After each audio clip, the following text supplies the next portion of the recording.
I'm Eric Stone, and I'm a curator at an institution in Los Angeles called LAXART or LAXART. It's a small, non-collecting institution that's been around for 10 years now. I've been a curator there for just over 2 years.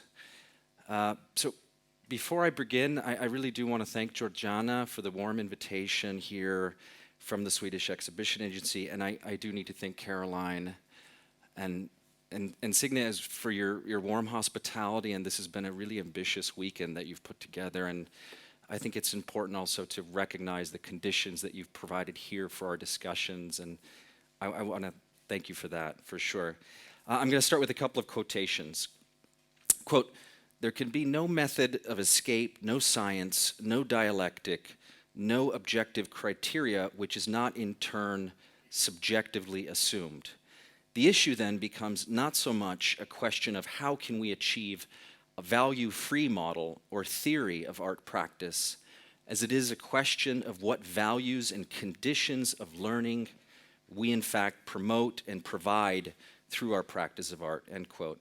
And that's by Sarah Charlesworth from her seminal essay, A Declaration of Dependence from 1975. The second quote here, "From the vantage point of institutional critique, I define criticism as an ethical practice of self-reflective evaluation of the ways in which we participate in the reproduction of relations of domination." And that's Andrea Fraser, of course, from a roundtable discussion on the conditions of art criticism. That was published by October in 2002. Charlesworth and Fraser, in their work as artists, writers, and educators, have both made significant contributions to discourses that consider the social relations and material conditions of artistic production and the reception of art. Charlesworth was consistent in her self-reflection on these issues until her death in 2013, and Fraser, of course, continues to advance those discourses today. Andrea Fraser, who's been based in Los Angeles for more than 10 years now, carries forward a discourse that seeks to develop specific means for artists to engage not solely in artistic activity, but with equal commitment in the different social, economic, legal, and curatorial processes of exhibition and presentation. This commitment to thinking about an artist's This commitment to thinking about an artwork's context as much as its symbolic systems is identified by Fraser as the work of institutional critique. And though the identification of this specific term is not shared, nor has it been explicitly theorized or practiced by a community of practitioners in Los Angeles, there are specific examples of practitioners in the recent history of LA who work to reflect on the very positions they occupied within the field of art and the economic conditions and social relations that produce those positions. LA is where the artist Michael Asher lived and worked all his life, and where he held his intensive 12-hour-long post-studio critique group discussions from 1976 to 2008 at CalArts, which is an art school just north of the city of Los Angeles. The other historical precedents of practitioners in LA that have influenced discourse of institutional critique might include the Women's Building, a nonprofit arts and education space that operated from 1973 to 1991. It was founded by Judy Chicago and an art historian, Arlene Raven. Walter Hopps's curatorial projects that reconsidered the very structure of exhibition making in the late 1960s and the early 1970s, as well as Hal Glicksman, who prior to becoming a curator was preparator at the Pasadena Art Museum, where in 1967 he formalized professional guidelines for preparators at that institution. But there's a strange contradiction at work in this very brief and yes, very selective history of art practices in Los Angeles. Even within these exemplary practices, we find slippages where collective, collaborative, and group modes of working are simultaneously enmeshed within the idealization of self-sufficiency, independence, and autonomy, a logic that still maintains a firm grip on the psyche of cultural producers in LA today. That touting of independence that Jason just referred to, it's pervasive in the language found in arts institutions and mission statements, for instance, in LA. This mythology of self-containment is, after all, what drove so many practitioners west. But myths are about the inescapable. They're not stories about people who transcend realities. Rather, they're stories about people who evidence limitations and powerful constraints.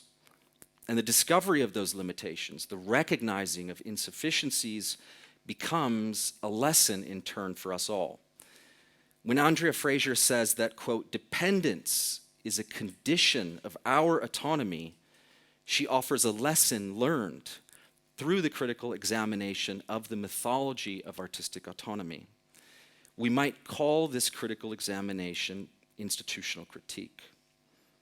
Institutional critique has been an effort to protect, not attack, protect our inherited and newly established institutions by remaining aware of the different subject positions and processes that occupy those institutions at any given time, to continually recognize that no institution and the discourses it produces is ever monolithic. And therefore, the practitioners of institutional critique ask us to evaluate and reevaluate what the stakes are for us in shaping our institutions, to reflect on how we do inform the sites for arts reception, circulation, and consumption.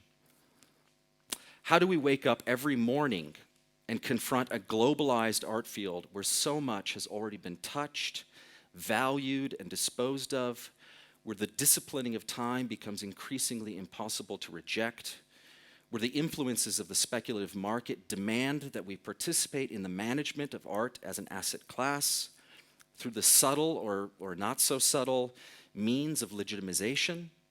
What capacity do we have to respond to the anxiety and alienation of participating in an industry that is increasingly deregulated, precarious, and exploitative? And finally, how in our field do we acknowledge our own self-censorship of the reporting of these conditions, the lamenting of this pain and violence when vulnerability is something to be shamed, and the institution of sentiment, by the way, not protected? I can think about how discourses on the left recently have come under fire because they're called melancholic, as if melancholia was a negative condition, something to be sort of foreclosed because it's just not productive enough, right? My presentation here today will provide a brief primer on the mission and goals of Common Practice Los Angeles, and then I'm going to delve into a specific program Common Practice LA organized most recently, which exemplifies a model of interinstitutional practice for addressing these questions while also underscoring challenges that practitioners of institutional critique have consistently reflected and embodied. So for those of us here today that are already well familiar with Common Practice and the Common Practice Network, I ask you just a little bit of patience. Please bear with me. I'm going to briskly walk through its points of origin and operating structure. I will not be providing a comprehensive account and detailing of the sensitive activities, including publications and just really ambitious programming of Common Practice, the founding collective in London, nor for Common Practice New York. As a curator working for LAXART, a partner organization of the Common Practice LA, I will, of course, be speaking towards that affiliate in Los Angeles. And just another note here, without really deflecting responsibility, I just want to say and make very clear that I don't speak for all of the partners within Common Practice Los Angeles.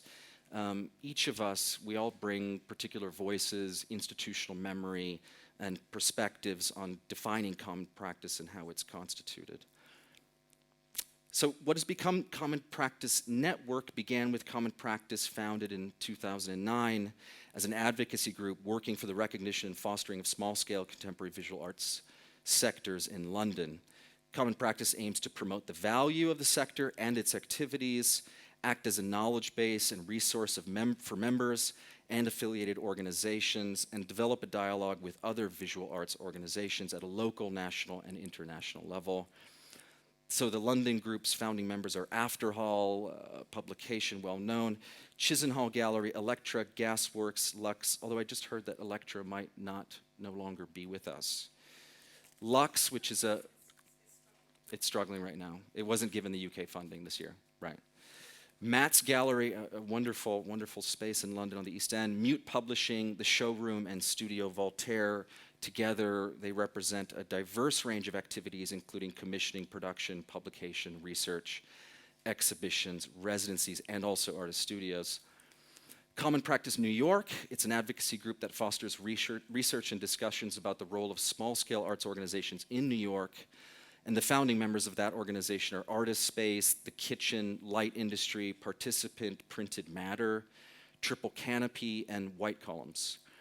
White Columns was really, Matthew Higgs at White Columns is the one who really spearheaded the expansion from London to New York of Common Practice. And it was founded by these partners over the course of several meetings that began in 2012. So just to give you a sense of the timeline here, because they really acknowledged a growing need for critical discussions that would extend beyond the churn of their individual programming schedules and the rhetoric of their mission statements. The New York group, it aims to collectively examine how small-scale arts institutions in New York are operating in today's climate and revive discussions of obstacles and inequalities which have persisted since the rise of alternative spaces. That last point about alternative spaces, very important in terms of New York, which has a long, deep history of alternative art spaces in the New York context. So, Common Practice Los Angeles, national, state, and this is something that was touched on yesterday, of course, national, state, and municipal funding for the arts in the US context has been non-existent for 30 years now. The US government expenditures for the arts have diminished or remained static around 146 million per year. You think about there's 24 million people that just live in the city of Los Angeles. It's an amount that is, of course, beyond marginalized if we were to compare it to other public sector spending in the US. And it's not even comparable if we're talking about sort of per capita comparisons in the European context, of course. What little public funding for the arts does exist varies from state to state, with California consistently being last among the states in the US, which is astounding considering how much artistic production there is in that state. So the future that Claire Bishop warns us about when she states that in the UK, quote, the population is increasingly required to assume the individualization associated with creativity, to be entrepreneurial, embrace risk, look after their own self-interest, be their own brands, and be free of dependence on the state. This tragic reality has existed in the US context already now for decades, right? We're very, very familiar with adopting that kind of cultural production mode. It's within this arts funding landscape that Common Practice Los Angeles was founded in late 2013. Common Practice LA, CPLA, I'll use the short acronym, is a collective of different institutions that aims to become an advocacy group with specific efforts directed at the legislative level. We aim to do that. For now, we've focused our attention on a 2-year research period that comprises working group discussions within our local communities to examine the current role and histories of small and mid-scale arts institutions in Los Angeles. It's important to define terms, and I just want to sort of address quickly small scale, right, which is a term that's been used a lot, certainly amongst the members of Common Practice. So just a quick aside here, small scale is qualified already by Common Practice London economically, and it refers to an annual turnover of no more than 1.2 million pounds sterling. So that's the qualification, the economic criteria for small scale. But the artist, theorist, and writer Kodwo Eshon, at a conference co-organized by Andrea Phillips here, with Common Practice in London last year, reflected on how Common Practice's use of the term small scale falls into presuppositions of minority status and the immature. So an institution that is small scale is recognized as not having entered into full adulthood, instead operating in a perpetual childhood, a permanent minority status, a constant becoming, a waiting for the possible. Eshun's eloquent point was that a small-scale arts institution holds a crucial place, nested within a dynamic sequence of different arts institutions, an ecology that allows for unknowns and contingencies, as well as those fixed and reliable outcomes. So when we at Common Practice LA use small to mid-scale arts institutions, we mean to identify that range of scales to further emphasize Eshun's important point about the hyphenated and the nested place of our institutions within an expansive inter-institutional landscape. During our 2-year research period, CPLA has been a hub for practitioners reflecting on the city's expansive and divergent constellation of artist communities and sites for arts reception, hosting discussions in each of the different partner venues. A laterally stretching and fragmented cityscape, the built environment of LA presents a unique challenge for small and mid-scale arts organizations and their publics. Factors including the adaptability of large institutions to exhibiting project-oriented art, diminished funding for long-term support of artist practices, the ever-encroaching commercial landscape, of course, the increasing compartmentalization of arts districts, and the shifting needs of area art schools. Very important here, LA, its identity in terms of an art city, is really shaped by the MFA programs. And so those kind of shifting needs of the area art schools is something that continues to, inform the conversations that we have. Just to sort of, I'm going to quickly, just to give you a sense of that sort of cityscape. The founding members of Common Practice LA are East of Borneo. It's an online publication. Human Resources, LACE, Los Angeles Contemporary Exhibitions, LAXART, the Max Center, Red Cat, and Extra, also an online and printed publication. And I have just quickly images here of each of the institutions. This is East of Borneo online. This is Red Cat, which is affiliated with Cal Arts, the school, the art school. This is LAXART, LACE.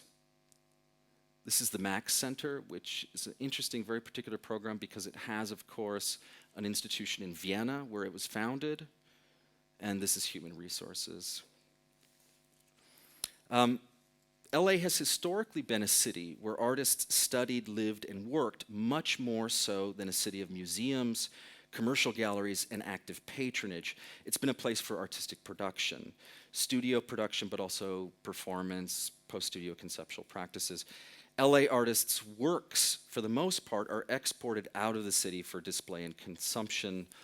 But in the past few years, that's been changing, and we're really anticipating that change. There's a number of exhibition spaces that are coming to Los Angeles and developing, the Broad Museum and this enormous Hauser and Wirth commercial gallery that's going to be built downtown. I mean, monstrous space they're building. So establishing standards for addressing the means by which artistic work is produced and presented, that comes into sharp focus for us at CPLA. And one of the early questions we set out to address as a collective of art institutions was, in what ways can an art institution function as a context for the development of artistic activities, as well as a site for discussing the relations and conditions by which those artistic activities are presented? And as we, the different institutional partners, discussed this question, we recognized the need to discuss these questions through collaborative efforts that would not be possible by self-sufficient means. We focused on the interdependence among the different subjectivities, professional categories, and forms of labor involved in how we realize exhibitions and programming, and publications for that matter, how we represent this diverse range of activities. So we began to think about the interdependency of artistic activity and efforts to govern the presentations of those artistic activities. What strategies, what methodologies, and existing practices might we develop that challenge the fixed distance between artistic activity and the terms and conditions and relations governing the production and reception of artistic activities? It was at the same time in 2014 that WAGE, Working Artists in the Greater Community, in the Greater Economy, was finalizing their certification program, and we immediately saw potential there to sort of collaborate with them. to speak face-to-face with them, those representatives. And just quickly, if you're not familiar with WAGE, that's already been mentioned yesterday, it was started in 2008 as a loose affiliation of artists, performers, independent curators, sharing their experiences of exploitation in New York City. In 2010, WAGE began to streamline their efforts to a single goal, the regulated payment of artists' fees by nonprofit arts organizations and museums. After 4 years of research in 2014, WAGE initiated their formal certification program, a program that would certify institutions if they complied with a standard of procedures of equitable compensation. The program essentially establishes a standard of fees, a fee structure for artists working within the exhibition context, institutions. Also in 2014, WAGE elected an interim board of directors, which includes Andrea Fraser and A.L. Steiner, both artists in LA. We reached out to Steiner and Fraser to better understand how common practice might specifically combat the notion that art and art production ontologically exist beyond economic systems. We wanted to learn from the mythology that says art should be persistently considered an autonomous, self-regulatory discipline, and to instead create models that foreground a commitment to extended thought and radical care within the processes for the production, reception, circulation of art. Individual and collective efforts to standardize, regulate, and protect, to govern artists' labor within art institutions has a long, long history. Current efforts are particularly challenged by the escalated competency demands, entrenched divisions of labor, and profoundly precarious and alienated working conditions that characterize today's global field of exhibition practices. And additionally, these efforts, they're often challenged by us, by practitioners who view establishing such standards, regulations, and protections as contradicting their understanding of artistic practice, our understanding of artistic practice, and who refuse to acknowledge that any contradictions exist between the claims made by an artistic work and the relations and conditions governing its context for reception and consumption. For CPLA, it was clear that WAGE's certification program identified these seeming contradictions as a site for fruitful contestation. We organized a closed-door working group discussion where A.L. Steiner and Andrea Fraser, representing WAGE, came to LAXART to meet in one of the gallery spaces, discuss the advantages and challenges of that certification program. Representatives from each of CPLA partner institutions were present. Steiner and Fraser presented in detail on that certification program, which I do have just sort of like, I mean, don't read all of this, obviously, and it's on their website, but just to sort of keep it in sort of osmosis. So they presented this certification program in great detail for an hour and a half. And then for another 2 hours, we spent discussing that. I want to look closer at the seemingly banal mode of the working group, which many of the speakers here have sort of addressed in their presentations yesterday already. Because our Common Practice Working Group program with WAGE included institutional reps and took part within an established venue that would have direct bearing on the implementation and outcome of WAGE's certification program, in a way, it marked this Common Practice program as an exemplary exercise in institutional critique.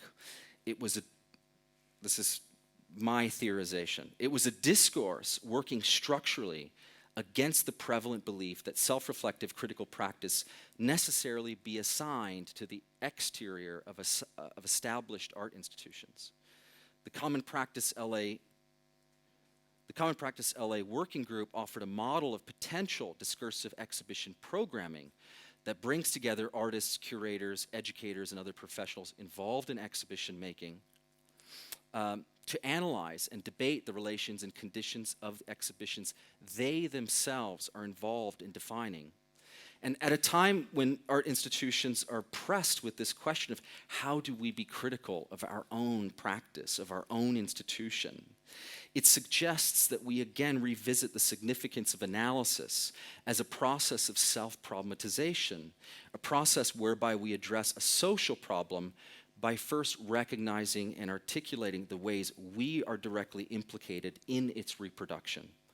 The working group discussion model may strike many as mundane, bureaucratic, everyday administrative, but it's important to recognize that in the US context, there is very little institutionally sanctioned time for its representatives to gather and to listen to one another for a sustained period of time beyond prefigured bullet point meeting agendas. An occasion for interinstitutional critique when representatives from different institutions sit in the same room face to face, self-reflectively analyzing the fraught existence of their own institutions, is more often deferred for social gatherings and networking opportunities. By implementing the model of a working group, an interdisciplinary research collaboration and self-reflective social structure organized to address a specific problem, producers approached the hosting institution and its program as something contestable. The Common Practice LA Working Group discussion model therefore offers a structural response to the lack of art world sites for producers, artists, curators, so on, to respond to address each other by reflecting on their shared yet alienated relationships with the divisions of labor, means of production, and mediating functions. The challenges to institutionally legitimizing this model of research-oriented program that is intended to serve specific art constituencies extends beyond the obvious mandated programming pressures of audience figures, fundraising quotas, and complying with a board of directors. We may recall the warnings of internalized struggles for institutional legitimacy, recognizing the self-censorship that is involved when professional art audiences characterize our own perspective within the institution as narrow-ranged specialists. The working group discussion model complicates that characterization that specialists are incapable of articulating how their particular interests inform wide-ranging needs. Working group discussions in our working group with Wage frequently identified specific local pressures and then articulated in what ways these pressures were shared problems indicative of collective difficulties. For CPLA, we aim to provide a space for reflecting on specific interests as a way to also address those broader concerns.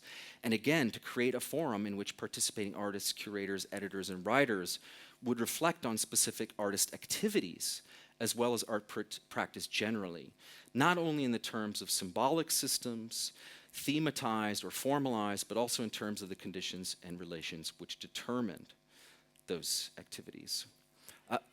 5 minutes, perfect.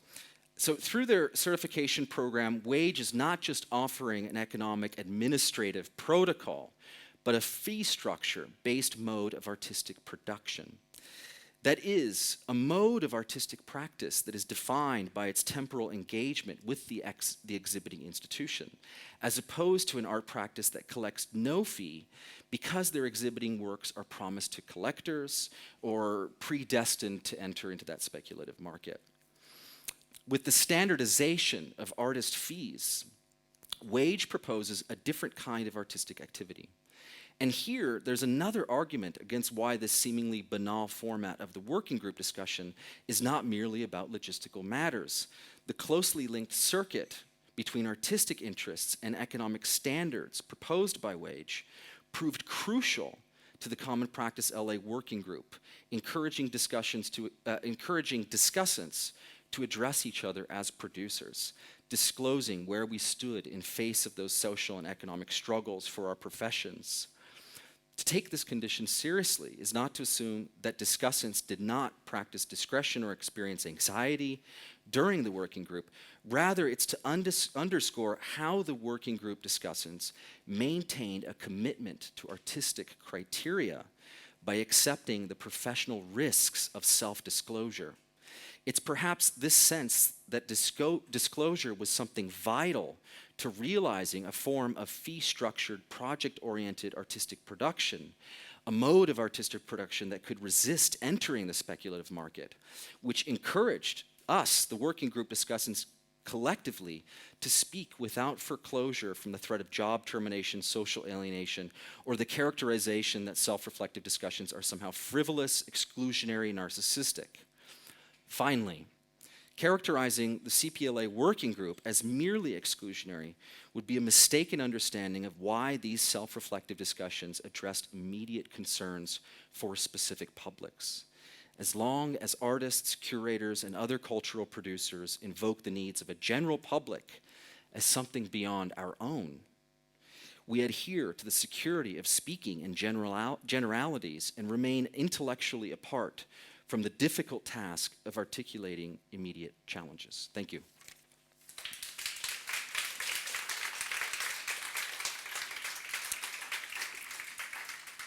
This is the sort of standard that Wage has created here. So this is the floor level, which is the beginning level, which are institutions that are 500,000 annual turnover or less, 500,000 to, I think it's 15 million. You fall into this bracket, and you can see, the payments, the fees for artists, screenings, talks, etc. And then if you're an institution that's 15 million or above, this applies to you.